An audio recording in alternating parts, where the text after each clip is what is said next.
préliminaire, la loi m'oblige à filmer cette confrontation. J'aimerais qu'on dise tout ce qui s'est passé vendredi. Quoi? Il a tué mon père, c'est tout. Capitaine Castelli, vous avez déclaré samedi que vous pensiez que Monsieur Evno s'était suicidé. C'est quoi cette connerie? Bon, mademoiselle, je comprends votre douleur, mais vous devez respecter ma fonction. Monsieur le juge, c'est vraiment indispensable de parler de tout ça devant Barbara. J'ai besoin d'un complément d'enquête et il est important pour moi de confronter vos points de vue. Jérôme Evno savait qu'il était coincé. Il ne pourrait pas cacher plus longtemps qu'il était Kamsky. Et je pense qu'il s'est laissé tuer plutôt que survivre. Vous ne voyez pas d'autre raison? Si, il y en a peut-être une autre. Laquelle? Barbara avait découvert qu'il était le responsable des trafics de clandestins et c'était insupportable pour lui de perdre son estime.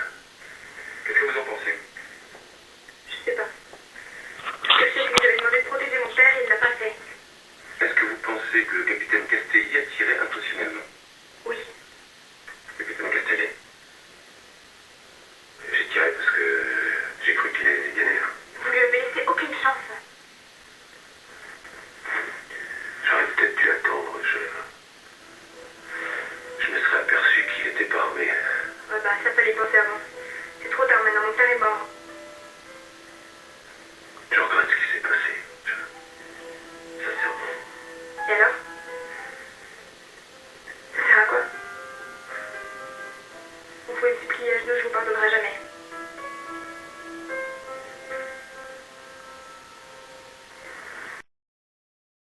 On va devenir... Peut-être qu'on devrait faire ce que ton père voulait. C'est la France? Oui, on va partir loin. C'est pour aller où? Il avait pensé à l'Uruguay. Il aimait beaucoup ce pays. De toute façon, je veux plus rester ici. Ça va aller. Ça va aller. Qu'est-ce qui va se passer pour moi? Le coup de fil ce week-end nous a permis d'arrêter plusieurs membres du réseau Kamsky. Et pas un seul nous a révélé que l'on faisait partie. Vous en doutiez? Non. Alors pourquoi avoir cru Evno? Pourquoi m'avoir mis en garde à vue? La police des polices me mettait la pression. Vous m'avez sacrifié au profit de votre plan avec la fille d'IGPN qui a enlevé Daravan Kalmani. C'est pas totalement faux. Mais j'ai eu peur que vous contrecarriez cette opération. On aurait pu tout aussi bien travailler ensemble. J'ai fait un choix, je l'assume. Ça aurait permis d'éviter que je tue le père d'une gamine de 16 ans. Vous n'avez pas de leçon à me donner sur ma façon de mener mes instructions. Et avouez que vous avez franchi la ligne un peu trop souvent. Pourquoi un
l'amour alors.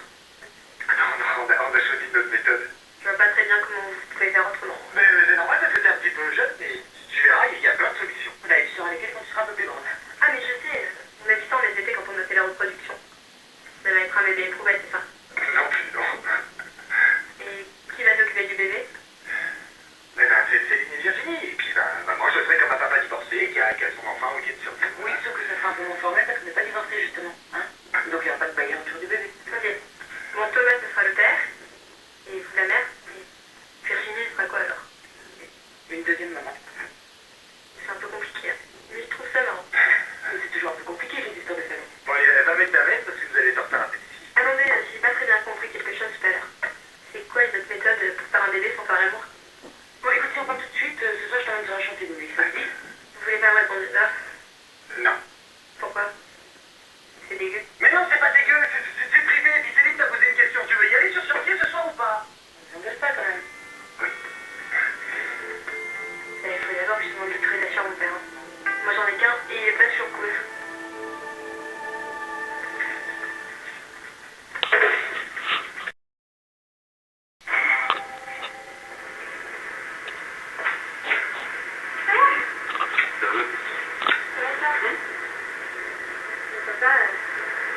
Thomas a fait une blague pour m'aider à faire la revue.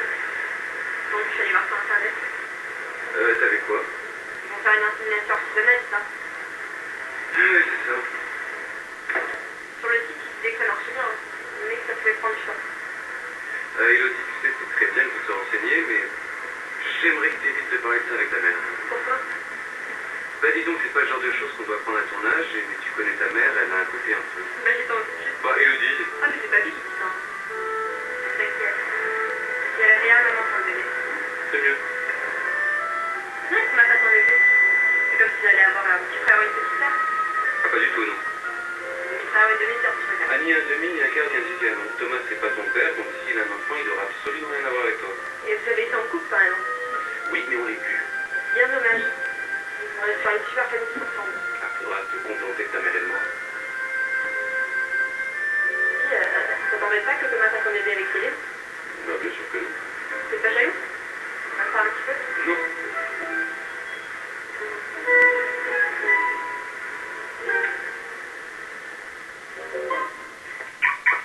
Dis-moi, David, je te raccompagne si tu veux. Mais d'accord, t'as pas trouvé plus. C'est bon, un verre d'eau, s'il te plaît. Prends une eau minérale, c'est tout. Moi, je l'eau de carafe, moi. Il y a un mec qui est passé ici tout à l'heure, il pense que l'eau est contaminée. C'est ça qui empoisonne les gens. Ah, mais tu l'as cru.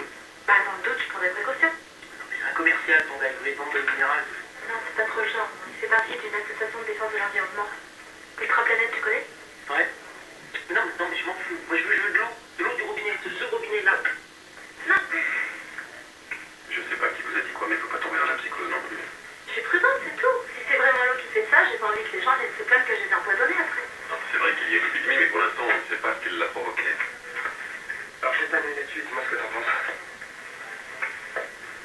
C'est tout l'argumentaire des militants d'une association écologique.